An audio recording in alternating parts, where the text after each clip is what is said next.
मैं अपने माँ-बाप की इकलौती बेटी हूँ। मेरी शादी एक बहुत ही अच्छे परिवार में हुई थी। ससुराल वाले सब बहुत अच्छे थे। मुझे अपनी ससुराल में कोई दुख नहीं था। मैं रोज़ सुबह टहलने जाती थी। मेरी सास भी मेरे साथ जाती थीं। लेकिन 10 मिनट बाद अपना रास्ता बदलकर कहीं और चली जातीं और 1 घंटे बाद ही खुद ही वापस आ जाती थीं। वो हमेशा खोई-खोई सी रहतीं। मुझे लगा कि मेरी सास अंदर से बहुत दुखी हैं। मैं बहुत कोशिश करती कि वो मुझसे अपने दिल का हाल बताएं, लेकिन उन्होंने ऐसा नहीं किया। मैं एक अस्पताल में डॉक्टर थी। एक दिन 2 बजे अस्पताल से घर आते हुए मैंने अपनी सास को जेल के बाहर देखा। वो सड़क की दूसरी तरफ थीं, इसलिए जब तक मैं वहां पहुंची वो जेल के अंदर जा चुकी थीं। मैंने गेट पर खड़े आदमी से पूछा तो उसने कहा कि ये माँ जी अक्सर यहाँ आती हैं। मैं वहीं रुक गई। आज मैं अपनी सास से बात करना चाहती थी और जानना चाहती थी कि ये आखिर सब क्या चल रहा है। आखिर वो जेल में क्या करने आती हैं। लगभग 1 घंटे के इंतजार के बाद मेरी सास जेल के बाहर निकलकर आती मुझे दिखाई दी। मुझे सामने देखकर मेरी सास एकदम से घबरा गईं। लेकिन मैंने बड़े ही प्यार से पूछा, माँ जी, आप यहाँ क्या कर रही थीं? क्या आप वो यहाँ रोज आती हैं? आप यहाँ किससे मिलने आती हैं? आज मुझे सब जानना है। मेरी सास बोली, तुम घर चलो, मैं सब बताती हूँ। हम घर आकर कमरे में बैठ गए और मेरी सास बोली कि जब तुम्हें सब पता चल ही गया है तो आज मैं तुम्हें सच्चाई बताती हूँ। मेरी शादी बहुत ही अमीर घराने में हुई थी। मेरे पति मुझसे बहुत प्यार करते थे। मैं अपने ख़ानदान में सबसे बड़ी बहू थी, इसलिए सब मेरी बहुत इज्जत करते थे और मेरा हर हुक्म मानते थे। भगवान ने मुझे 5-5 बेटे दिए थे। मेरे 5 बेटे थे लेकिन बेटी कोई नहीं थी और मुझे बेटी की बहुत इच्छा थी, मगर भगवान ने शायद मेरी किस्मत में बेटी नहीं लिखी थी। मैं तो यही चाहती थी कि मेरी पहली औलाद बेटी ही हो, लेकिन मेरी इच्छा इच्छा ही बनकर रह गई। 5वां बेटा अभी 2 साल का ही हुआ था कि मेरे पति का एक हादसे में मौत हो गई। मेरे बेटों में साल 2 साल का ही फर्क था और वो सब एक साथ जवान हो रहे थे। मेरे सारे जानने वालों की नज़रें मेरे बेटों पर जमी हुई थीं, क्योंकि मेरे बेटे बहुत ही सभ्य थे, देखने के भी स्मार्ट थे, पढ़ाई में भी सब एक से बढ़कर एक थे। मेरे जानने वालों में न जाने कितने ऐसे थे जो मेरे बेटों को अपना दामाद बनाना चाहते थे। जब लोगों के मुंह से अपने बेटों की तारीफें सुनती तो खुद पर गर्व होता। ये बात उस समय की है जब मेरा बेटा 15 साल का था। तब मेरी एक दोस्त तो अपनी बेटी को लेकर मेरे घर आई। मेरी दोस्त की बेटी लगभग उस समय 12 साल की थी। बहुत ही प्यारी सी बच्ची थी। मेरी दोस्त ने कहा, शारदा, हमारे हालात बहुत ख़राब हो गए हैं। हम अपनी बेटी की देखभाल अच्छे से नहीं कर पा रहे हैं, इसलिए आप इसे अपने पास रख लें। बहुत ही उम्मीदों के साथ मैं आपके पास आई हूँ। आज से मेरी बेटी आपकी बेटी हुई। आपको बेटी की बहुत इच्छा थी ना, अब इसे ही अपनी बेटी बना लें। मेरी दोस्त की बेटी आरती मुझे शुरू से ही बहुत प्यारी थी। मेरी कोई बेटी नहीं थी तो मैं अपनी हसरत उसको प्यार करके पूरी कर लेती थी। अब तो वही मेरी बेटी बनकर घर में आ गई थी और मुझे मौसी कहती थी और मेरे आगे पीछे घूमती थी। मेरे सारे काम अपने हाथों से करती। किसी भी काम के लिए कहती तो फौरन भाग भाग कर मेरे सारे काम पल भर में ही कर देती थी। मैं भी उससे उतना ही प्यार करने लगी थी। किसी एक पल के लिए भी उसे अपनी आंखों से दूर नहीं करती थी। भगवान ने मुझे एक बेटी दे दी थी। लेकिन एक दिन आरती का बाप उसे लेने आ गया। कहने लगा, हमारी बेटी हमें वापस कर दो, हम उसे वापस लेने आए हैं। मैं मना करने लगी। मैंने कहा, मेरी आरती के साथ बहुत मोहब्बत बढ़ गई है, उसे यहीं रहने दो, मैं उसे अपनी बेटी बनाकर रखूंगी। आरती का बाप बोला, अगर उसे अपने साथ रखना ही चाहती हो तो उसके नाम कुछ जायदाद करो, जिससे कि उसका फ्यूचर सेफ रहे। मैं आरती से बहुत मोहब्बत करती थी। मैं उससे एक पल भी दूर होना नहीं चाहती थी। इसलिए आरती की मोहब्बत में मैंने अपना एक प्लॉट आरती के नाम कर दिया, जिससे कि उसके बाप को तसल्ली हो जाए। प्लॉट नाम होते ही उसका बाप चुपचाप वहाँ से चला गया। मेरी दोस्त मोना और उसका पति अक्सर आरती से मिलने आते थे और कभी कभी आरती भी उनसे मिलने चली जाया करती थी। मोना के हालात ठीक नहीं हुए थे, इसलिए मैं कभी कभी उसकी मदद कर दिया करती थी। जब भी आरती अपने माँ बाप से मिलने जाती तो मैं कुछ ना कुछ पैसे आरती के हाथों भिजवा दिया करती थी। मेरे बेटे भी आरती से बहुत मोहब्बत करते थे। आपस में सब बहुत ही प्यार से रहते। एक दिन मोना हमारे घर आई। इधर उधर की कुछ बातें करने के बाद कहने लगी, शारदा, तुम अपनी आरती से इतना प्यार करती हो तो फिर उसे हमेशा हमेशा के लिए अपने घर में क्यों नहीं रख लेती? मैंने पूछा, वो कैसे? तो कहने लगी, तुम उसे अपने घर की बहू बना लो, उसकी शादी अपने बड़े बेटे से करवा दो, इस तरह वो हमेशा तुम्हारी नज़रों के सामने रहेगी। इस ख्याल से मैं भी चौंक गई और सोचने लगी, हाँ, ऐसा तो मैंने कभी सोचा ही नहीं था। असल में मैंने उसे बेटी और मेरे बेटों ने अपनी बहन समझा था। फिर मोना ने मुझे समझाया कि तुम्हारे मानने से क्या होता है। तुम भले ही आरती को अपनी बेटी मानती हो, लेकिन वो तुम्हारे पेट से जन्मी बेटी नहीं है। भले ही तुम्हारे बेटे आरती को अपनी बहन मानते हैं, लेकिन उनकी बहन तो नहीं है ना। मुंह बोले रिश्ते बनाने से खून का सगा रिश्ता नहीं बन जाता है। इसलिए आरती और तुम्हारे बड़े बेटे विशाल की शादी होने में कोई हर्ज नहीं है। मैंने अपने बेटे से बात की तो विशाल दंग रह गया। कहने लगा, मम्मी, मैंने आरती को हमेशा अपनी छोटी बहन समझा है, मैं उससे शादी नहीं कर सकता। विशाल शादी के लिए नहीं मान रहा था, मगर मैंने जैसे तैसे करके उसको शादी के लिए राजी कर लिया। मैंने दोनों की एंगेजमेंट कर दी। एंगेजमेंट होने के बाद मोना आरती को अपने साथ ले गई, ये कहकर कि मैं अपनी बेटी की विदाई अपने घर से करूंगी। आरती अपने घर चली गई। मुझे आरती की बहुत याद आती थी, तो मैं उससे मिलने चली जाया करती थी। धीरे धीरे समय गुजरने लगा।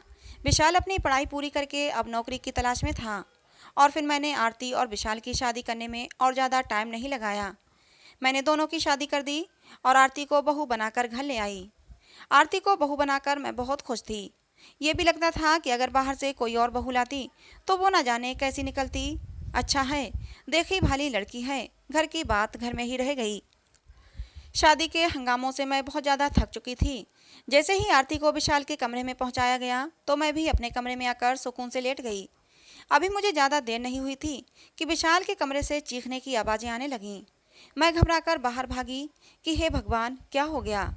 घर में जितने भी मेहमान थे सबके सब इकट्ठे हो गए थे। विशाल के कमरे का दरवाज़ा खुला हुआ था और वो सोफे पर बैठा हुआ था, जबकि आरती कमरे के बीचों बीच खड़ी रो रही थी। मैंने आगे बढ़कर उसे गले लगाया और पूछा, क्या हुआ। लेकिन आरती ने कोई जवाब नहीं दिया, वो बस रोए जा रही थी। फिर मैंने आगे बढ़कर विशाल से पूछा, क्या हुआ है तुम दोनों के बीच। मेरी बात सुनकर विशाल अपनी जगह से उठा और बोला, मम्मी, मैंने इसे तलाक दे दी है। 2-3 दिन में पेपर तैयार हो जाएंगे और उसका और मेरा रिश्ता हमेशा के लिए ख़त्म हो जाएगा। विशाल की बात सुनकर मैं सुन्न हो गई। सब मेहमानों के मुंह हैरत से खुल गए थे कि नए नवेले दूल्हे ने कमरे में आते ही बीबी को तलाक क्यों दे दी। मैंने गुस्से में आकर विशाल के मुंह पर एक थप्पड़ मार दिया और कहा, तुम क्या बकवास कर रहे हो। उसने कहा, मम्मी, मैं सच कह रहा हूँ, मैं इसे तलाक दे रहा हूँ। मैंने अपने बेटे को फिर से एक थप्पड़ मारा और चिल्लाते हुए पूछा कि तुमने ऐसा क्यों किया। उसने कुछ नहीं कहा, तो मैंने गुस्से से उसे घर से बाहर निकाल दिया और कहा कि आज के बाद तुम हमारे लिए मर चुके हो, इस घर में दोबारा कदम मत रखना। मेरे बेटे ने घर छोड़ दिया, लेकिन उसने मुझे ये नहीं बताया कि उसने अपनी पत्नी को तलाक क्यों दी थी। मैंने आरती से पूछा तो वो कहने लगी, मुझे नहीं पता। कमरे में घुसते ही उन्होंने कहा कि मैं तुमसे शादी नहीं करना चाहता था, इसलिए मैं तुम्हें तलाक दे रहा हूँ। इतना कहकर मेरी बहू रोने लगी। सारे मेहमान हम पर चिल्लाने लगे। जितनी मुँह उतनी बातें थीं। मेरे बेटे ने इतने सारे लोगों के सामने मेरी नाक कटवा दी थी। लोग मेरी परवरिश पर सवाल उठाने लगे। मेरी दोस्त मोना भी वहीं थी। वो अपनी बेटी को अपने कमरे में ले गई और मैं अपने कमरे में आ गई। मुझे विश्वास नहीं हो रहा था कि मेरा इतना सभ्य और संस्कारी बेटा वो मुझे इस तरह अपमानित करेगा। लेकिन मैं इस उलझन में थी कि उसने अपनी पत्नी को तलाक क्यों दिया होगा। मैं कारण जानने के लिए बहुत बेचैन थी कि कोई तो कारण होगा। अगले दिन मोना और उसके पति ने बहुत हंगामा किया और कहा कि अब हमारी बेटी का भविष्य बर्बाद हो गया। कोई इस तलाकशुदा से शादी क्यों करेगा। तुम्हारे बेटे ने मेरी बेटी की ज़िंदगी बर्बाद कर दी है। उसके पास कोई इतनी बड़ी धन दौलत भी नहीं कि कोई दौलत के लालच में आकर ही उससे शादी कर ले। मुझे बहुत शर्म आ रही थी कि अपने बेटे की वजह से मुझे ये दिन देखना पड़ रहा है। मैंने ठंडे दिमाग से सोचा तो मुझे लगा कि मोना और उसके पति जो कह रहे थे वो सही कह रहे थे। आखिर को तलाकशुदा और एक गरीब लड़की से कौन शादी करेगा। फिर मैंने ये फैसला किया कि मैंने बड़े बेटे को घर और जीवन दोनों से निकाल दिया था, इसलिए उसके हिस्से की सारी जायदाद आरती को दे दी। आरती मुझसे इतना प्यार करती थी कि अपने माता पिता की सलाह के बावजूद वो वापस उनके घर नहीं गई। उसने कहा, मौसी मेरी माँ है, मैं यहीं रहूँगी। आरती मेरे पास ही रहने लगी। वो रोज़ सुबह उठकर पार्क में वॉक करने जाया करती थी। मैं भी जाने देती कि बेचारी लड़की का दिल थोड़ा बहल जाएगा। तलाक के बाद आरती नॉर्मल ही रहती थी। उसके चेहरे पर कोई दुख नहीं था, लेकिन मुझे पता था कि वो खुश नहीं थी। कभी कभी मुझे उसकी अजीब हरकतें लगती थीं, लेकिन मैं ये सोचकर उन्हें नज़रअंदाज कर देती कि शायद इतना बड़ा सदमा लगा है इसलिए ये सब करती है। वो दिन भर फ़ोन पर बातें करती रहती। वो कहती कि मैं अपनी माँ से बात कर रही हूँ।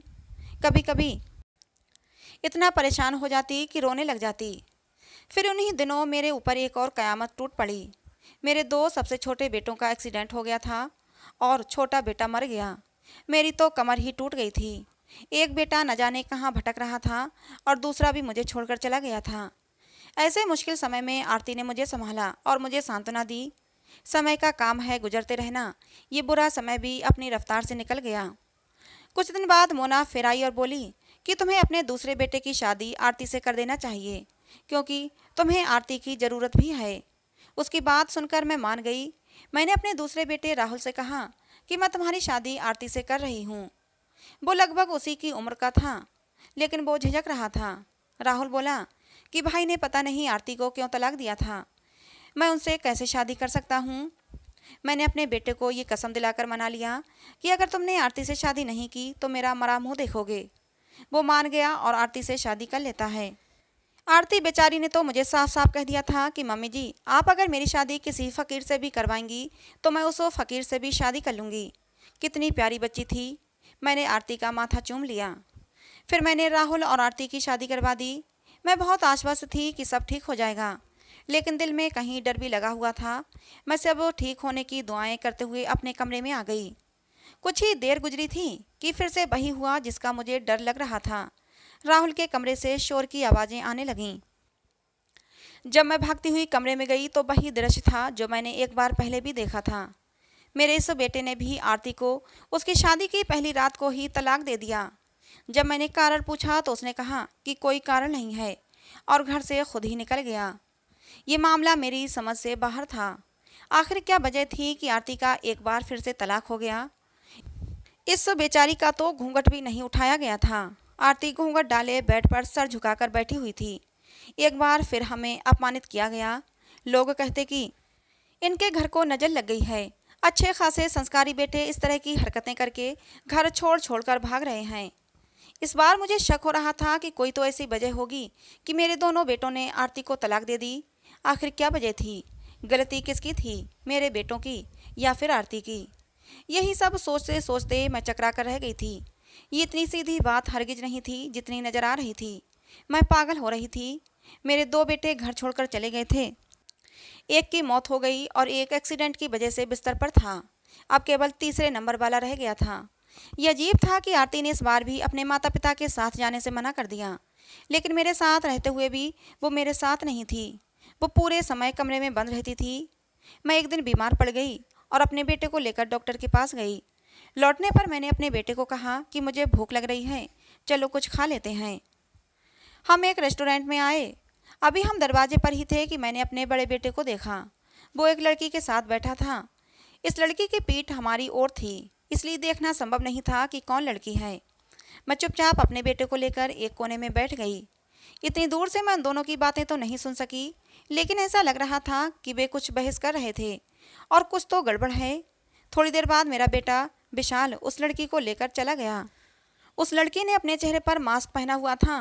मैं हैरान थी कि उस लड़की की शरीर से देखकर लग रहा था कि जैसे वो आरती है, लेकिन उसके मास्क पहने होने की वजह से मैं उसे पूरी तरह पहचान नहीं पा रही थी। फिर मैंने सोचा, वो इसके साथ यहाँ क्यों आएगी? इन दोनों का तलाक हो गया था। लेकिन शक से मजबूर होकर मैंने घर फ़ोन किया। फ़ोन मेरी कामवाली ने उठाया था। मैंने कामवाली से कहा, देखो आरती क्या कर रही है।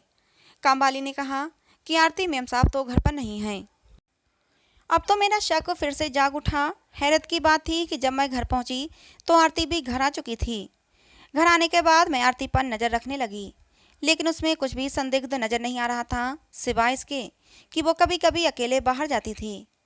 एक दिन मैं भी उससे पीछे पीछे चल दी। पार्क में जब वो मेरे दूसरे बेटे राहुल से मिली तो मैं चौंक गई। वो बहुत देर तक उससे बातें करती रही। वो मेरे बेटों से मिल रही थी, लेकिन किस लिए? उन्होंने तो उसे तलाक दे दिया था।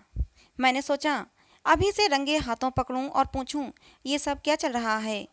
लेकिन रात का समय था। राहुल और आरती मुझसे काफ़ी दूरी पर खड़े थे। जब तक मैं उनके पास पहुंची, अंधेरी गली में दोनों गुम हो चुके थे। आरती जब घर आई तो मैंने उससे पूछा तो वो साफ मुकर गई। मैं आरती से उसकी तलाक होने के कारण पूछती तो वो कुछ भी न बताती। मेरे बार बार पूछने पर वो रोने लगती और कहती कि मौसी, मुझे नहीं पता आपके बेटे मुझे क्यों तलाक देते हैं। अब तो मैं तंग आ गई थी। बड़े बेटे को गुस्से में आकर मैंने खुद ही घर से निकाल दिया था और छोटा बेटा खुद ही घर छोड़कर चला गया था। मैं अंदर से बुरी तरह टूट चुकी थी। मेरा परिवार बिखर गया था।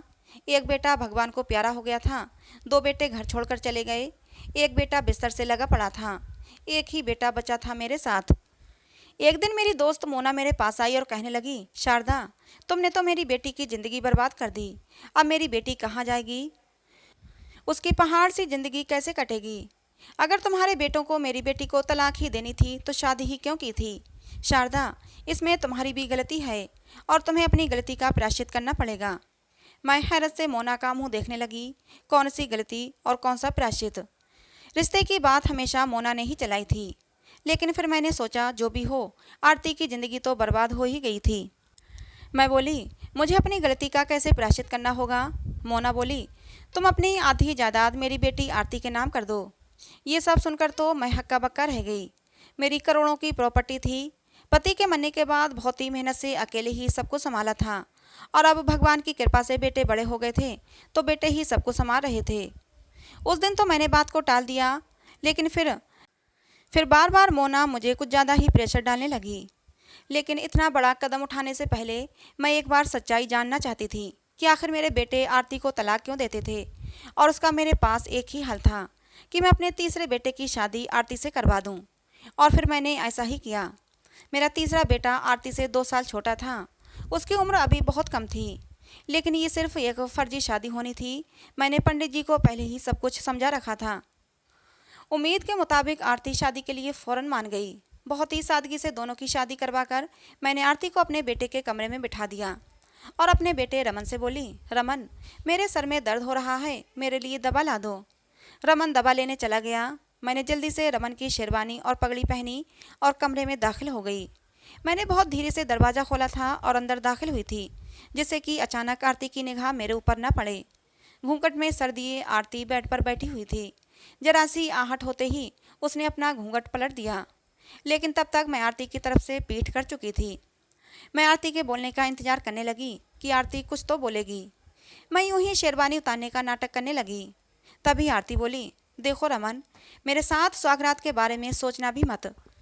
मैं तुम्हें अपना भाई मानती हूँ और तुम भी तो मुझे अपनी बहन मानते हो। याद है बचपन में तुम कैसे मुझे दीदी दीदी कहकर बुलाया करते थे?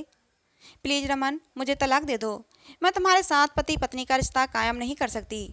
मैंने बहुत मजबूरी में तुम्हारे साथ शादी के लिए हाँ कहा था, नहीं तो तुम्हारी माँ खुद को नुकसान पहुँचा लेती।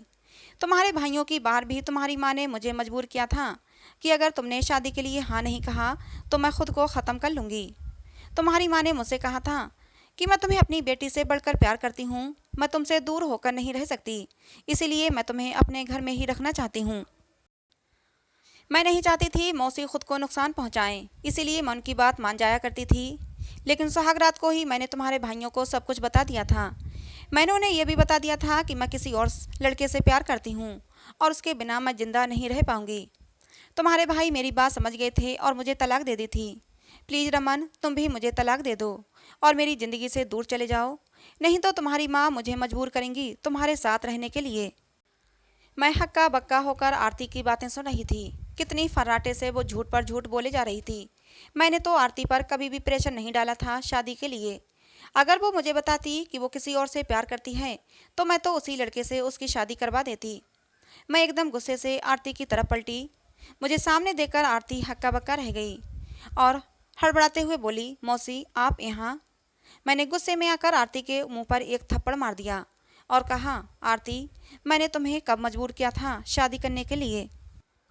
आखिर तू ये सब क्यों करती थी? खुद ही मेरे बेटों से तलाक लेकर और उन्हें घर से क्यों निकलवा देती थी? इतनी देर में आरती समझ चुकी थी। मैं तो गुस्से में न जाने क्या क्या बक रही थी कि तभी आरती ने एकदम मुझे धक्का देकर कुर्सी पर बिठा दिया और मेरे हाथ पैर दुपट्टे से बांध दिए।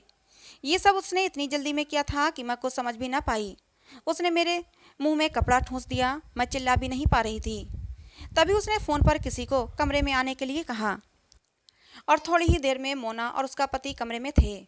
आरती ने अपनी माँ को बताया कि माँ, इन्हें हमारी असलियत का पता चल चुका है, अब हमें अपना आखिरी कदम उठाना पड़ेगा। मोना ने जल्दी से अपने पर्स से प्रॉपर्टी के पेपर्स निकाले और मुझसे उन पर साइन करवाने लगी। बोली कि सारी की सारी प्रॉपर्टी मेरी बेटी के नाम कर दे, नहीं तो हम तुम्हें जान से मार देंगे। लेकिन मैंने उन लोगों की बात नहीं मानी। तभी बाहर दरवाजे पर किसी ने दस्तक दी। शायद रमन था। उन तीनों ने मुझे बाथरूम में लाकर बंद कर दिया। फिर आरती ने दरवाज़ा खोला। बाहर दरवाजे पर रमन ही था। अंदर आकर आरती से पूछने लगा, आरती, मम्मी कहीं दिखाई नहीं दे रही, पता नहीं कहाँ चली गईं। अभी तो मुझसे दवाई मंगवाई थी।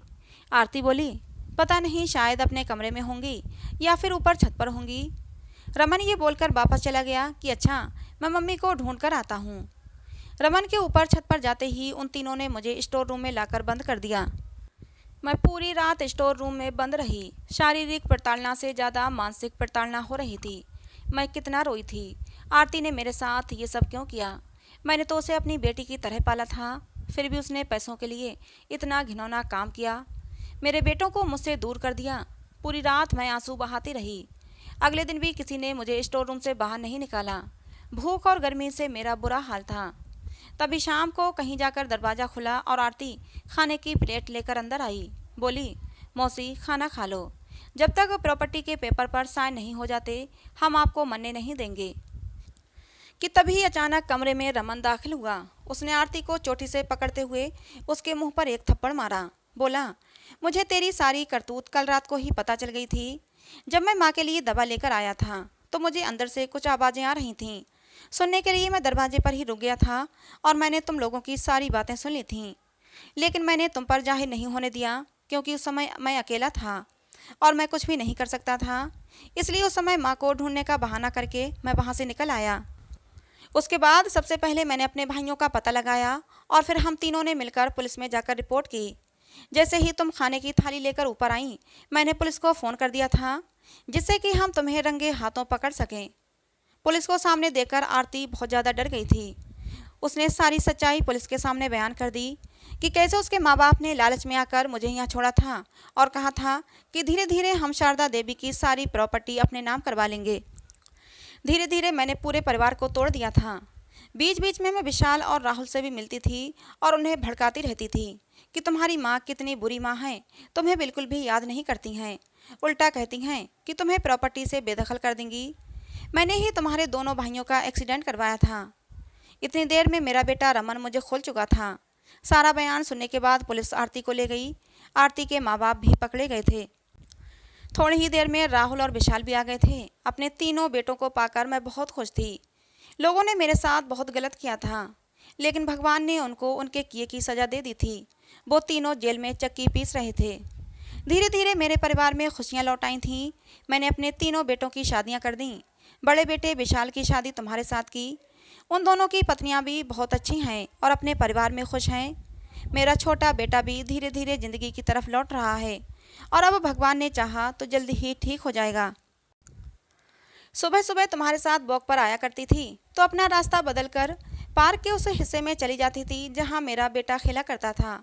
वो अब इस दुनिया में नहीं है, लेकिन अब भी जब उसकी फेवरेट जगह पर जाती हूँ तो ऐसा लगता है कि वो मेरे सामने ही खेल रहा है। कुछ देर वहाँ बैठकर थोड़ा सा रो लेती हूँ और मन हल्का हो जाता है। मेरे किए की सज़ा मेरे बेटे को मिली।